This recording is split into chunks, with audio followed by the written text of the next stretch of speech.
என்னம்மா இங்கேயே உட்காந்துட்ட? பசிக்குதுன்னு உள்ளவா சாப்பிடலாம். வேணாம் நீ, நான் இங்கே உட்காந்து சாப்பிட்றேன். சின்ன பிள்ளையிலேருந்து எனக்கு இந்த ஊஞ்சல் தான் பிடிக்குமா, நான் இங்கேயே உட்காந்து தான் சாப்பிட்டு கிடப்பேன். அப்போ தான் ஆட்டத்தில் கொஞ்சம் சிரிச்சிருமா சாப்பிட்றதே தெரியாது. அதனால இங்கே உட்காந்து சாப்பிட்றேன். எனக்கு தான் வசதி இருக்கும். இங்கே எடுத்துருவாங்க. என்னது ஊஞ்சல்ல உட்காந்தா ஆட ஆட செரிக்குமா? இது என்ன புது உருட்டா இருக்கு? ஆமாம் நீ ஊஞ்சல் உட்காந்து ஆடினோம்னா இப்படி ஒரு ஆட்டு அப்படி ஒரு ஆட்டு ஆடிக்கிட்டே இருப்போமா, அப்படியே ஆட ஆட உள்ள சாப்பாடெல்லாம் இறங்கி விடும். சாப்பிட உள்ள போகிறதே தெரியாது. கருமமே. என்னம்மா ஸ்னேகா, எப்போ வந்த? மாப்பிள்ளைலாம் நல்லா இருக்காங்களா? மாமியார் நல்லா இருக்காங்களா? மாப்பிள்ளையை கூப்பிட்டு வரலையோ? வேணே இப்போ தான் நான் வந்தேன். மாப்பிள்ளையெல்லாம் ஒன்றும் கூட்டு வரல. அவர் கூட சண்டை போட்டு தான் வந்தேன். எனக்கு ஒன்றும் அங்கே பிடிக்கல. அதான் கொஞ்ச நாள் இங்கே வந்துட்டு போகணும் வந்தேன். என்ன சொல்கிற? சண்டை போட்டு வந்தியா? எதுக்கு இப்போ சண்டை போட்டு வந்த? என்ன பண்ணாங்க அவங்க? மாப்பிள்ளை ஒன்றும் அப்படிப்பட்ட ஆள் கிடையாது. என்ன கூட பிறந்த தங்கச்சி நம்ப மாட்டார். அவர் என்ன எவ்வளோ கொடுப்ப பண்ணுறாரு தெரியுமான்னு. தூங்க விட மாட்டார், சாப்பிட விட மாட்டார், ஒரு கதை பேச விட மாட்டார், ஒன்றத்து கூட மாட்டாருன்னா இப்படி இருந்தால் எப்படி இருக்கிறது? இதெல்லாம் ஒரு பிரச்சனையா? அடிக்கிறான், உதைக்கிறான், குடிக்கிறான் அப்படின்னா ஒரு பிரச்சனை, நீ வரலாம். தூங்க விட மாட்டான், சாப்பிட விட மாட்டான், இதெல்லாம் ஒரு பிரச்சனையா? உனக்கு ஒரு இப்போ சாக்கு கிடச்சிடணும் இங்கே வர்றதுக்கு, வேற ஒன்றும் கிடையாது. என்னென்ன அப்படி சொல்லிக்கிட்டு இருக்கு? நான் வந்தது உனக்கு பிடிக்கல, சரி போனேன், நான் போகிறேன். என்னடா தம்பி வந்த பிள்ளைய அப்படி நிற்க வச்சு பேசிகிட்டு இருக்க? பாவம், அவளே மெலிஞ்சு போய் வந்திருக்கா. ஒரு சாப்பாடு சாப்பிடாம, ஒரு நல்ல இப்படியா இருக்காம அவளை போய் இப்படி சொல்லிட்டு இருக்கேடா. நம்மளை விட்டு எங்கடா போவாவ? நீ எப்படி பேசலாமாடா? நான் ஒன்றும் பேசலாமா? அவளுக்கு செல்லம் கொடுத்து தான் நீங்கள் இப்படி வீணாக்கி வச்சுருக்கீங்க. அவள் என்ன சொல்லிக்கிட்டு இருக்கா? அவள் சொல்கிறதுல ஏதாவது ஒரு நியாயம் இருக்கா கேட்குறதுக்கு? அதெல்லாம் ஒன்றும் இல்லை தம்பி, சின்ன பிள்ளை, அதனால தான் அவளுக்கு எடுத்து இருக்க தெரில. நம்ம போகிறப்ப நல்லா சொல்லி கொடுத்தா போய் அதுக்கு தகுந்த மாதிரி இருந்துப்பா. இப்போ எதுவும் சொல்லாதரா, பிள்ளை பசியோடு வந்திருக்கா, சாப்பிட்டோம். எதையோ பண்ணுங்க, நான் எதுவும் சொல்லலை. நீ அழுவாதம்மா, அண்ணன் சும்மா ஒன்று சொல்லிட்டு இருக்கான், நீ ஒன்று அழுவாத. அதெல்லாம் ஒன்றும் இல்லைம்மா. அண்ணன் எப்பயுமே என்ன கிண்டல் பண்ணுவான், அதே மாதிரி தான் இப்போ கிண்டல் பண்ணியிருக்கான். வேறு ஒன்றும் கிடையாது, எனக்கு ஒன்றும் பிரச்சனை இல்லை. அண்ணே நீங்கள் போய் சாப்பிட்டு எடுத்துருவாங்க. எவ்வளோ நடந்தாலும் இவ சாப்பாட்டை மறக்க மாட்டாளாட்டுக்கு. சரி இருமா, நான் போய் எடுத்துகிட்டு வரேன். என்னங்க உங்களுக்கு சாப்பாடு எடுத்துகிட்டு வரவா? வேணாம், நடக்கிற கூத்தெல்லாம் பார்த்தா ஒன்றும் பசிக்கல. அப்புறமா சாப்பிட்டுக்கிறேன். அவளுக்கு முதல்ல சாப்பாடு போடும். சாப்பிடுமா, நல்லா சாப்பிடு. நல்லா சாப்பிட்றேன் நீ, அப்போ தான் உங்களுக்கு சந்தோஷமாக இருக்கும். நான் நல்லா சாப்பிட்லாம், நீங்கள் வேறு மனசு கஷ்டப்படுவீங்க. அதனால் நான் நல்லாவே சாப்பிட்றேன். இவன் நல்லா சாப்பிடலன்னு நம்ம அப்படியே வருத்தப்பட்டுட்டாலும் பரவாயில்ல மருமகளே, மாவை வந்து சாப்பிடுவான்னு சொல்லிட்டு விதவிதமாக செஞ்சு வச்சிருக்கேன். நான் கறிமலை அம்மா பாசமா உனக்கு ஒரு வெங்காய பாசமும் இல்லை. ஓசியில் ஆடு கிடச்சதே சரின்னு செஞ்சு ஒவ்வொன்று செஞ்சு வச்சுருக்கேன். இதுக்கிட்ட என்னத்தை சொல்லி சமாளிக்க? என்ன மருமகளே கீழே கொஞ்சம் ரொம்ப நேரமாக யோசிச்சுட்டு இருக்கேன். அது ஒன்றும் இல்லை, நாத்தனார் வராங்களே, சரி சமைச்சு போடும் அப்படின்னு சொல்லிட்டு தான் விதவிதமாக செஞ்சு வச்சேன். நீங்கள் தானே சொன்னீங்க பாவம் அங்கே சாப்பிடாம கிடக்க புள்ளன்னு சொல்லிட்டு, அதான் சரி செஞ்சு வைப்போமேன்ட்டு செஞ்சு வச்சேன். சரி மருமகளே, உனக்கு ஆனால் பாசம் விட்டு தரமாட்டா போ. என்ன மருமக ஷாக்கா பார்க்குறா திடீர்னு? ஐயோ, சொத்துக்கு செத்தவ மாதிரி இப்படி அலைய போகிற, நக்கி வச்சிருக்காளே ஒரு பற்கல்லாமா? நீ சாப்பிட்டுட்டேன், வேற ஏதாவது இருக்கா உள்ள? வேற ஒன்றும் இல்லைம்மா, உள்ள சமைச்ச குண்டான் தான் இருக்குது, வேணா போய் வேலைக்கு போடு. என்ன நீ கடைசியாக அதில் குழம்புல ஓட்டிட்டு இருக்கோம்ல, அதில் கொஞ்சம் சொத்தை போட்டு அப்படி கிண்டி எடுத்துவாங்க. ஏங்க சோறே உள்ள இல்லைங்க, நீங்கள் இன்னைக்கு பட்டினி தான். நீங்கள் என்ன சாப்பிடலையோ? முத எனக்கு தான் வச்சிங்களோ? ஏண்டி சோறு அவ்வளோதாண்டி, ஏந்து போடி. நாள் வந்த உடனே ஒரு வேலை சொத்துக்கு எப்படி வானத்தை வாங்கிவிட்டா. ஏந்து போடி முதல்ல. சரிம்மா. ஆனால் வயிற்றில் கொஞ்சம் இடம் இருக்குது. நீங்கள் சாயந்தரம் ஏதாவது ஸ்நாக்ஸ் எதனா செஞ்சு வைங்க, நான் சாப்பிட்றேன். நான் சாப்பிட மாட்டேன், இவ்வளோ தர சாப்பிட்டேன், அதனால் எனக்கு வயிறு ஃபுல்லாகிடுன்னு ஒன்று நீங்கள் நினைக்க வேண்டாம் நீ. ஆனால் நான் சாப்பிடுவேன். நான் ஒன்றும் நினைக்கலம்மா, சாயந்தரம் ஸ்நாக்ஸ் தானே பார்க்கும். நீ ஒன்றும் தப்பு நினச்சிக்காத மருமகளே. பிள்ளை ரொம்ப தூரத்துலேருந்து பஸ்ஸில் வந்தால, அதான் பசிச்சிருக்கும், அதான் அப்படி சாப்பிட்டுட்டா. இல்லைனா அவள் இப்படி சாப்பிட்ற பிள்ளைலாம் கிடையாது. பார்த்தாலே தெரியுது இப்படி சாப்பிடுவாளா இல்லை எப்படி சாப்பிடுவான்ட்டு. நீங்கள் ஒன்றும் சொல்ல வேணாத்த. பணத்தை வாங்கிட்டு கடப்பா. இவ வேற எப்போ திருப்பி போகிறான்னு வேற தெரியலையே.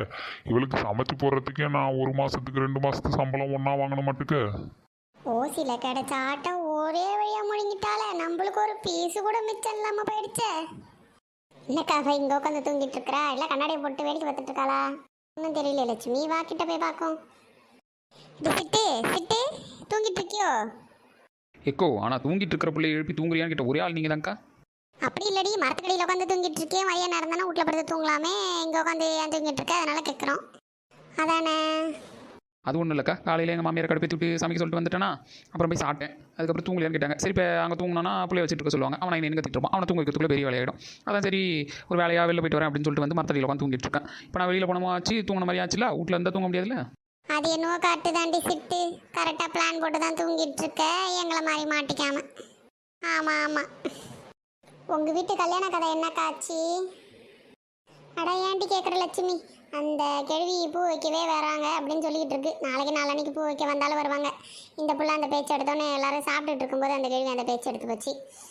திடீர்னு அந்த பிள்ளை எனக்கு சாப்பாடு வேணாம், ஒன்று வேணாம், எனக்கு கல்யாணத்தை பற்றி பேசுகிறீங்க, எனக்கு பிடிக்கல, நான் என் இஷ்டத்துக்கு தான் இருப்பேன் அப்படின்ற மாதிரி பேச ஆரம்பிச்சு விட்டா. ஐயோ, அப்புறம் என்னாச்சுக்கா? அப்புறம் என்ன, இந்த கேள்வி அதுக்கு வச்சுட்டு போனதுக்கு அதுக்கும் அது போக்கு சரியில்லை, புள்ள வீணாக போயிடும், என்னடா நான் சொல்கிறத கேட்குறியா இல்லையா, உன் பொண்டாட்டி பேசுகிறத தான் கேட்பியா, அப்படி இப்படின்னு நாடகம் ஆடி ஒரு வழியாக எங்கள் வீட்டுக்கார சம்மதிக்க வச்சிருச்சு. அவங்களும் பூ வைக்க வராங்கன்னு சொல்லிட்டாங்க. என்னக்கா சொல்கிறீங்க, பூ வைக்க வராங்களா?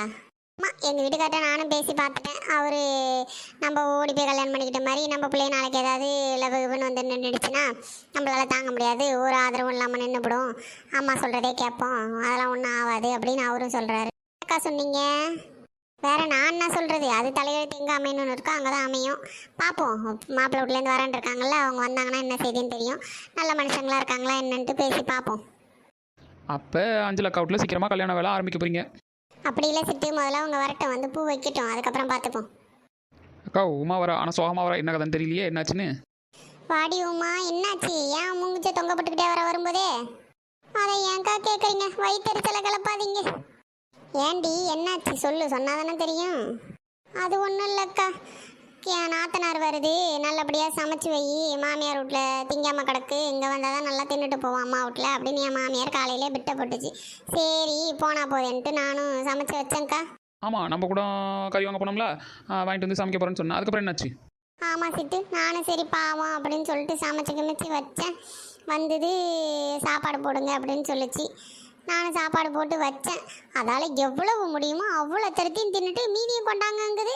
என்னடி சொல்கிற, சமைச்சு வச்ச மொத்தத்தையுமா தின்னுவிட்டா? அதானே, என்னடி சொல்கிற? அட ஆமாங்க்கா, நானா ஆசையாக ரொம்ப நாள் கழிச்சு இன்றைக்கி தான் மட்டன் செஞ்சேன். சரி எல்லாரும் சாப்பிட்லாமேன்னு சொல்லிட்டு ஒரு பருக்க வைக்கலக்கா, சாப்பிட்டு மீதி இருக்கான்னு வேற கேட்டா. இல்லைம்மா ஆக்கணை குண்டான் தான் கிடக்கு, அதை வச்சுக்கிட்டு என்ன பண்ணுறது அப்படின்னு நான் சொன்னேன். கொண்டாங்க, சோறாக்கணை குண்டானில் சோறு போட்டு தின்னா நல்லா இருக்கும்ட்டு அதுலேயும் சோறை போட்டு தின்னுவிட்டாக்கா. கடவுளே, இப்படி அடி திம்பாங்க? அது வயிறா இல்லை வண்ணா சாலாடி? அது என்னவோ தெரியலக்கா, சும்மாவே இவ்வளோ 2 பேரும் ஆடுவாளுவோ, இதில் அவங்க சண்டை போட்டு வேற வந்துட்டாலாம். என்ன சமைக்க சொல்லியே கொள்றாளுவோக்கா. 3 வேலையும் இவ்வளோவுக்கு சோறாக்கி போட தான் எனக்கு கரெக்டாக இருக்க மாட்டேங்குது. இதுக்கப்புறம் உன் புருஷன் ஒன்றும் சொல்லலையாடி? அவன்க்கா அந்த மனுஷனை இன்னைக்கு திங்கவே இல்லை, பட்டினி தான். பார்த்தீங்களாக்கா, இந்த நாத்தனார்லாம் வீட்டுக்கு வந்தால் என்ன அழும்பு பண்ணுது ஒன்று. அதான் லட்சுமி, எனக்கும் புரியல. நான் என்ன நினச்சி பார்த்தாலும் எனக்கு ஒன்றும் இப்படி வரலையே. எப்படி அம்மா சொத்தியும் திங்க முடியும்? அவ்வளோ அவ திம்பாக்கா, இன்னும் 2 சட்டி குழம்பு சோறும் கொடுத்தா கூட அவ திம்பா. என்ன போப்போம்மா, எல்லாம் சொல்கிற கதெல்லாம் புதுசு புதுசாக தான் இருக்குது. உமா, அப்போ திருநாட்டில் ஒரு பீஸ் கூட நீ சாப்பிடலையோ? என்னடி சொல்கிற சிட்டு, திருநீங்களா? ஐயோ அக்கா, அப்படிலாம் இல்லைக்கா. ஆடு காலில் கறி வாங்க போனோமா, அங்கே ஒரு திருடுற பொம்பளையை பார்த்தோம். அதான் திருடப்பான பொம்பளையை பார்த்தப்ப வாங்கின ஆட்டுக்கறியை திங்கலையான்னு கேட்டுட்டு இருக்கேன். வேற ஒன்றும் இல்லைக்கா. ஆமாக்கா, அதை தான் சொல்கிறா அவ. என்ன பண்ணி வச்சிங்க சொல்லுங்கடி, ஏதாவது காரியம் பண்ணிட்டீங்களா? என்னைக்கு உங்களோட குட்டு வெளில வரப்போகுதுன்னு தெரியல. ஆமாக்கா, இவ்வளோ நம்பளவும் முடியாது. ஏதாவது பிரச்சனை எடுத்து வச்சுட்டு வந்துருவாளோ, அப்புறம் கூட்டமாக செஞ்சு தான் செஞ்சேன்னு எல்லாரும் நம்மள சொல்லிட்டு கிடப்பாங்க. என்ன பண்ணி வச்சாலோன்னு கேளுங்கக்கா ஒழுங்க. அக்கா அதெல்லாம் ஒன்றும் பண்ணலக்கா, அவள் ஏதோ சும்மா சொல்லிக்கிட்டு இருக்கா. நாங்கள் ஒன்றும் பண்ணலக்கா, கறி குழம்பு வச்சமே சாப்பிட முடியலையேன்ற இதில் நான் சொல்லிக்கிட்டு இருந்தேன். அவள் அதனால் வேறு எதோ கேட்டுவிட்டா, வேற ஒன்றும் இல்லைக்கா. ஏதோ சொன்னுங்கடி, ஆனால் ஏதாவது தெரிய வந்துச்சு, நான் என்னதான் செய்வேனே தெரியாது. காரிச்சு இவ கூட போகும்போதே நினச்சேன் ஏதாவது ஒரு விதத்தில் கோத்து விட்டுருவான்ட்டு. இப்போ நல்லா கோத்து விட்டா. இந்த அக்கா வேறு டென்ஷன் ஆகிறாங்களே, நாளை பின்ன ஏதாவது பிரச்சனைன்னு வந்தால் கூட யாரும் சப்போர்ட் பண்ண மாட்டாங்களே.